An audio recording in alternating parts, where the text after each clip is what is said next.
எல்லோருக்கும் வணக்கம். இது மலைக்காளான் சேனல். இன்றைக்கி வீடியோ பார்த்திங்கன்னா எங்களோட கிராமத்தில் ஒரு நாள் எப்படி போச்சுங்கிறத வீடியோ எடுத்திருக்கேன். உங்களோட அதை ஷேர் பண்ணியிருக்கேன். வீடியோ பிடிச்சிருந்தா ஸ்கிப் பண்ணாமல் முழுசாக பாருங்கள். என்னோடய வீடியோ கண்டினியூஸாக பார்க்குறீங்கன்னா கண்டிப்பாக தெரிஞ்சிருக்கும். எனக்கு நேட்டிவ் பார்த்திங்கன்னா ஈரோடு. பட் என் ஹஸ்பண்டோட நேட்டிவ் மேட்டூர், அதாவது சேலம் டிஸ்ட்ரிக்டில் இருக்குது. மேட்டூர்லேருந்து பார்த்திங்கன்னா ஒரு கிராமம். அங்கே தான் எங்களோட பூர்வீக வீடு, காடு எல்லாமே இருக்குது. இன்றைக்கி அங்கே தான் போகிறோம். வாங்க உங்களையும் கூட்டிகிட்டு போகிறேன். என்னடா அந்த புள்ள பெரிய மூட்டையாக தூக்கிட்டு போகிறாளேன்னு பார்க்குறீங்களா? போன வீக்கில் எண்ணெய் ஆட்ட வேண்டிய வேலை இருந்தது. காட்டில் போட்டிருந்தா கடலைப்பருப்பை வச்சு ஆட்டணும். அதில் பார்த்திங்கன்னா புண்ணாக்கு கிடைக்கும். கிராமத்தில் மாடு ஆடுன்னு எல்லாமே இருக்குது. ஸோ அதுக்கு தீவனமாக கொண்டு போய் கொடுத்துர்லான்னு எல்லாத்தையும் எடுத்துகிட்டு கிளம்பிக்கிட்டோம். எனக்கும் சரி என் பசங்களுக்கும் சரி ரொம்ப பெரிய ட்ரிப்பு பிளான் பண்ணால் கூட அவ்வளோ பெரிய ஹாப்பினஸ் கிடைக்குமான்னு தெரியல. பட் காட்டுக்கு போகிறோம் அப்படின்னா ரொம்பவே கொண்டாட்டம் ஆகிடும். இப்படி அடிக்கிற வெயில்லையும் டூ வீலரில் 4 பேரும் ஹாப்பியாக கிளம்பிட்டோம். அவங்களுக்கு அங்கே போனால் பசங்களோட விளையாடலாம், எனக்கு ரிலேட்டிவ்ஸ் எல்லாரையும் பார்க்கலாம், ரொம்ப நேரம் பேசிகிட்டு இருக்கலாம். டே எப்படி போகுதுன்னே தெரியாது. இது தாங்க எங்கள் ஊர். நாங்கள் கிராமத்துலேருந்து பசங்க ஸ்டடீஸுக்காக கொஞ்சம் தொலைவில் ரெண்டல் ஹவுஸில் இருக்கோம். சம்மர் டைமுங்கிறதுனால காடெல்லாம் இப்படி வறண்டு போய் இருக்குது. கிணத்துல இருக்க ஏதோ கொஞ்சம் தண்ணியை வச்சு ஏதோ விவசாயம் பண்ணிகிட்ருக்காங்க. வந்தது என்னவோ நொங்கு சாப்பிட்றதுக்காக தான். பட் கண்ணில் பார்த்திங்கன்னா ஒரு பனம்பழம் பட்டுருச்சு. இதெல்லாம் சின்ன வயசில் சாப்பிட்டது. இப்போ அதிகமாக அவ்வளோ சாப்பிட்றதில்ல. இந்த பனம்பழம் பார்த்திங்கன்னா ஸ்மெல்லே ஊருக்கே காமிச்சு கொடுத்துரும். இந்த பழம் இருக்கிற இடத்த அவ்வளோ ஒரு அரோமாவாக இருக்கும். நாங்கள் சின்ன வயசில் இப்படி விறகு மூட்டி அதை வேக வச்சு தான் சாப்பிடுவோம். ஸோ அந்த எக்ஸ்பீரியன்ஸ் பசங்களுக்கும் கிடைக்கட்டுங்கிறதுக்காக அவங்களையும் அதை செய்ய சொல்லி சாப்பிட வச்சோம். இந்த பழத்தை வேக வைக்கும் போதுமே ரொம்ப நல்ல மணமாக வரும். அந்த வாசத்துக்கே இந்த பழத்தை சாப்பிட்லாங்கிறது போல் தோணும். கிராமங்களில் கண்டிப்பாக ஒவ்வொரு வீட்லேயுமே ஒரு பனைமரம், ஒரு தென்னை, ஒரு வாழை, ஒரு முருங்கை மரம்னு கண்டிப்பாக வச்சுருப்பாங்க. ஏன்னா இந்த மரங்களோட பெனிஃபிட்ஸ்லாம் அதிக அளவில் கிடைக்கிறதுனால. நல்லா பனைமட்டைகளை போட்டு தீ மூட்டி வேக வச்சதுக்கப்புறம் பழத்தோட கண்டிஷன் இந்த நிலமையில தான் இருக்கும். என் ஹஸ்பண்ட் ஃபஸ்ட்டே அதில் வண்டு இருக்கா அப்படின்னு சொல்லி பார்க்குறதுக்காக பழத்தை ஓப்பன் பண்ணிட்டாரு. அதனால் உள்ளே எல்லாமே தீஞ்சு போச்சு. ஸோ ஸ்கின்னை மட்டும் ரிமூவ் பண்ணிட்டு பசங்களுக்கு சாப்பிட கொடுத்துட்டோம். இவங்க எங்கள் வீட்டு கோமாதா பார்த்திங்கன்னா நாவல் மரத்துக்கு அடியில் கட்டி வச்சுருக்காங்க நிழலில் வெயிலுக்காக.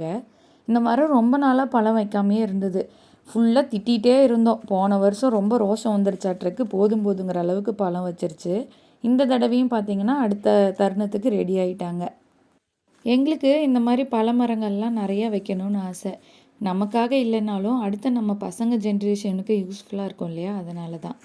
சம்மருக்கு எதை சாப்பிட்ணுன்னு தேடி போகிறோமோ இல்லையோ, இந்த ஃப்ரூட்ஸு, ஜூஸு இது மேலெல்லாம் அதிகமான நாட்டம் வந்துடும். ஏன்னா அடிக்கிற வெயில் அந்த அளவுக்கு இருக்குது. சதத்தை தாண்டி போயிட்டுருக்கு இல்லையா. இந்த பனை மரத்தில் மட்டும்தாங்க டாப் டு பாட்டம் எல்லாமே நம்ம யூஸ் பண்ணிக்கிறோம். இந்த லீஃபை பார்த்திங்கன்னா வீடுகளுக்கு கூரை போடுவாங்க, நொங்கு சாப்பிட்லாம், பனம்பழம் சாப்பிட்லாம், பனங்கல் தயாரிப்பாங்க, பனை வெல்லம். சாப்பிட்டு போகிற இந்த கொட்டைகளில் இருந்து கூட பனங்கிழங்கு கிடைக்கும். இந்த பனைமரத்தோட கருக்கல்ல பார்த்திங்கன்னா ஒரு வகையான பஞ்சு இருக்கும். கால்கள்லேயோ கைகள்லேயோ காயெல்லாம் ஆயிடுச்சு அப்படின்னா அந்த பஞ்சு வச்சோம் அப்படின்னா உடனே குணமாயிடுமா. நாங்கள்லாம் சின்ன பசங்களாக இருக்கும்போது இதை எப்படி சாப்பிட்ணுன்னு கூட தெரியாது. நாங்கள் ஒன்று சாப்பிட்றதுக்குள்ளே எங்கள் வீட்டு பெரியவங்கெல்லாம் 10 12ன்னு சாப்பிட்ருவாங்க. ஆனால் இப்போ இருக்க பசங்களாம் ரொம்ப ஷார்ப்பு, ஈஸியாக எல்லாத்தையுமே கற்றுக்குறாங்க. இந்த நொங்கு பார்த்திங்கன்னா ரொம்பவே உடம்புக்கு குளிர்ச்சி. இதை சாப்பிட்டுட்டு அதில் இருக்க வாட்டர் கண்டென்ட்டை ஃபேஸு, ஸ்கின்னுன்னு எல்லாம் அப்ளை பண்ணோம் அப்படின்னா வெயிலுக்கு இந்த குட்டி குட்டி கொப்பளங்களாக வரும் பார்த்திங்களா, அது கூட வராது. இந்த வெயிலுக்கு ரொம்பவே நல்லது. எங்கே கிடைச்சாலும் குழந்தைங்களுக்கு வாங்கி கொடுங்க. இதை சாப்பிட்டுட்டு இருக்கும்போதே கண்ணில் பளிச்சுன்னு ஒரு ரெட் அண்ட் ஆரஞ்சு கலரில் வைப்ரண்ட்டாக மின்னுச்சு. என்னடான்னு போய் பார்த்தா ஒரு கோவப்பழம். இந்த பழத்தோட கலர் பார்த்திங்கன்னா பச்சை கிளியோட மூக்கு மாதிரியே இருக்கும். இப்போ தான் இந்த காய்கள்ல எல்லாம் கடைகளில் விலை போட்டு வாங்குகிறோம். ஆனால் கிராமத்துலலாம் பார்த்திங்கன்னா கரைகளில் பொலிகள்லேயே அதிகமாக நிறைய கிடைக்கும்.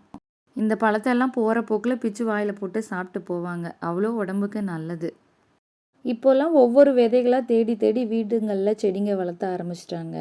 கிராமங்களில் பார்த்திங்கன்னா கரைகள்லேயே இந்த செடிங்கள்லாம் இயற்கையாகவே முளைச்சிருக்கும். எங்கள் காடுகளில் தண்ணி கட்டுறதுனால இந்த கருவேப்பிலை செடியெல்லாம் அதிக அளவில் இருக்கும் கரையோரமாக. இப்போ கருவேப்பிலை அதிகமாக சேர்த்திக்கிட்டோம் அப்படின்னா குழந்தைங்களுக்கு இளநரைங்கிறது வரவே வராது. நான் பசங்களுக்கு கருவேப்பிலையை சாதத்தோடையே சாப்பிட பழக்கி கொடுத்துருவேன். பட் எங்கள் சின்ன பையனை சாப்பிட வைக்கிறது கொஞ்சம் கஷ்டம். அதனால் கருவேப்பிலை பொடி அரைச்சி வச்சுப்பேன். அதுக்காக நிறையா வேணும்னு சொல்லிட்டு கருவேப்பிலையை ஒடிச்சு எடுத்துக்கிட்டேன். காடுகளை ஒரு சுற்றி வந்தோம்னாவே போதும். வீட்டுக்கு தேவையான கருவேப்பிலை, மிளகு தக்காளி கீரை, முடக்கத்தான் கீரை இந்த மாதிரி எல்லா விதமான கீரைகளுமே வீட்டுக்கு ஈஸியாக கிடைச்சிரும். சின்ன வயசுலலாம் அம்மா எவ்வளோ காசு கொடுத்து காய்ங்க வாங்குறாங்கன்னு கவலைப்பட்டதே கிடையாது. பட் ஆஃப்டர் மேரேஜ் நாம் செலவு செய்யும்போது தான் ஒவ்வொரு கஷ்டமும் தெரியுது. பணம் போனாலும் பரவாயில்ல, பட் நல்ல பொருளாக கிடைக்குமானா கண்டிப்பாக கிடையாது. நம்ம இப்படி காடுகள்லேருந்து விளைச்சல் எடுக்கலாம்.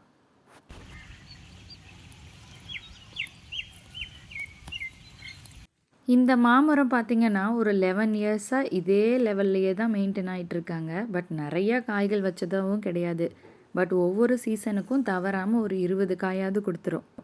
இது வரைக்கும் இந்த மரத்தில் மாங்காயை பழுக்க விட்டு பழமாக சாப்பிட்டதா சரித்திரமே இல்லை. பச்சை மாங்காயை பார்க்கும்போதே சாப்பிட்ணுன்னு ஆசை வந்துடும். நல்லா பிச்சு உடச்சிடணும் இந்த காயை. உப்பு மிளகாத்தூள் போட்டு சாப்பிட்ணும். ரொம்ப டேஸ்ட்டாக இருக்கும்.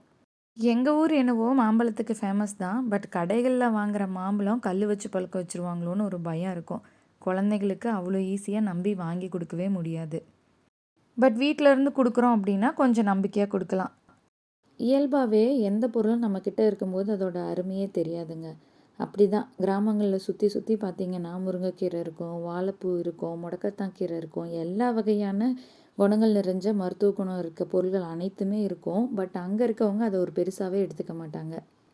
பட் நகரங்கள்லேருந்து வரவங்களுக்கெல்லாம் பார்த்திங்கன்னா இதை பார்க்கும்போது ரொம்பவே சந்தோஷமாக இருக்கும். இயற்கையாக கிடைக்குதுன்னு தேடி தேடி வாங்கிட்டு போவாங்க. என்ன தான் கடைகளில் நம்ம எவ்வளோ காசு கொடுத்த காய் வாங்கினாலும் நம்ம செடி வளர்த்து அதில் காய் பறிக்கிற சந்தோஷம் ரொம்பவே அதிகம். நான் அதிகமாக நாட்டு காய்கறிகளை தான் ப்ரிஃபர் பண்ணுவேன். விதைகளும் அதிக அளவில் கலெக்ட் பண்ணி வச்சுருக்கேன். ஸோ வீட்டில் க்ரோ பேக்கில் வளர்த்தலான்ட்டு. இப்போ சம்மர் டைமுங்கிறதுனால வச்சோம் அப்படின்னாலும் விதைகள் கருகி போயிடும். சீசன் மாறவும் தான் அதை தொடங்க ஆரம்பிக்கணும். நான் மோஸ்ட்லி கடைகளை தேடி போய் வாங்குறத விட இப்படி காடுகள்லேருந்து கொண்டுட்டு வரவங்க கிட்ட அதிகமாக ப்ரிஃபர் பண்ணுவேன். ஏன்னா கடைகளில் வாங்கிட்டு வர்றது கைமாற்றி வரும்போது ஒரு 10 to 15 டேஸ் ஆகிடும். சீக்கிரம் கெட்டு போயிடும் காய்கள் நம்மக்கிட்ட இருக்கும்போது. பட் இப்படி கொண்டுட்டு வரவங்க டைரெக்டாக கொண்டுட்டு வரதுனால அப்போவே பறித்து அப்போவே நம்மக்கிட்ட கொண்டுட்டு வருவாங்க. ஸோ 1 வீக்குனாலும் அந்த காய் ஃப்ரெஷ்ஷாகவே இருக்கும். இந்த மல்லிகைப்பூ தோட்டம் பார்த்திங்கன்னா எங்கள் நாத்தனார் வீட்டுது. இப்போ பூ சீசனுங்கிறதுனால பூக்க ஆரம்பிச்சிடுச்சு. ஊருக்கு போயிட்டோம் அப்படின்னா சுற்றி சொந்தங்களாகவே இருப்பாங்க. நாள் எப்படி போகுதுன்னே தெரியாது, சீக்கிரம் போயிடும். கிராமங்களில் பார்த்திங்கன்னா பால் எந்த கலப்படமும் இருக்காது. தண்ணி கலக்க மாட்டாங்க. சுத்தமான பாலாக கிடைக்கும். ஊருக்கு போனால் கண்டிப்பாக அங்கேருந்து பால் எடுத்துகிட்டு வந்துடுவேன் வீட்டுக்கு. ஃபைனலாக பார்த்திங்கன்னா கருவேப்பிலை, பொன்னாங்கண்ணி கீரை, வாழைப்பூ, ஒரு சுரக்காய், கொய்யாக்காய், மாங்காய்னு எல்லா காய்களையுமே எடுத்துகிட்டு வந்துட்டேன். 1 வீக்குக்கு இந்த காய்களாமே எனக்கு வீட்டுக்கு வரும். நான் பொதுவாக கீரை அதிக அளவில் எடுத்துப்பேன். இப்போ சம்மரில் வெயில் அதிகமாக இருக்கிறதுனால இன்னும் கொஞ்சம் எக்ஸ்ட்ரா கேர் எடுத்துப்பேன். பொன்னாங்கண்ணி கீரையெல்லாம் பார்த்திங்கன்னா உடம்புக்கு ரொம்பவே குளிர்ச்சி. வீக்லி ஒன்ஸாவது குழந்தைங்களுக்கெல்லாம் செஞ்சு கொடுக்கலாம். கருவேப்பிலை பொடி அரைக்கும் போது கண்டிப்பாக அந்த வீடியோவை ஷார்ட்ஸில் அப்லோட் பண்ணுறேன். செக் பண்ணி பாருங்கள். எங்களுக்கு டே இன்றைக்கி இப்படி தான் போச்சு, ஹாப்பியாக ப்ளசண்ட்டாக. உங்களுக்கு என்னோடய வீடியோ பிடிச்சிருந்ததுன்னா மறக்காமல் லைக் பண்ணுங்கள், ஷேர் பண்ணுங்கள், சப்ஸ்கிரைப் பண்ணிக்கோங்க. மறுபடியும் இன்னொரு அழகான பதிவோடு உங்களை சந்திக்கிறேன். தேங்க்யூ ஃபார் வாட்சிங்.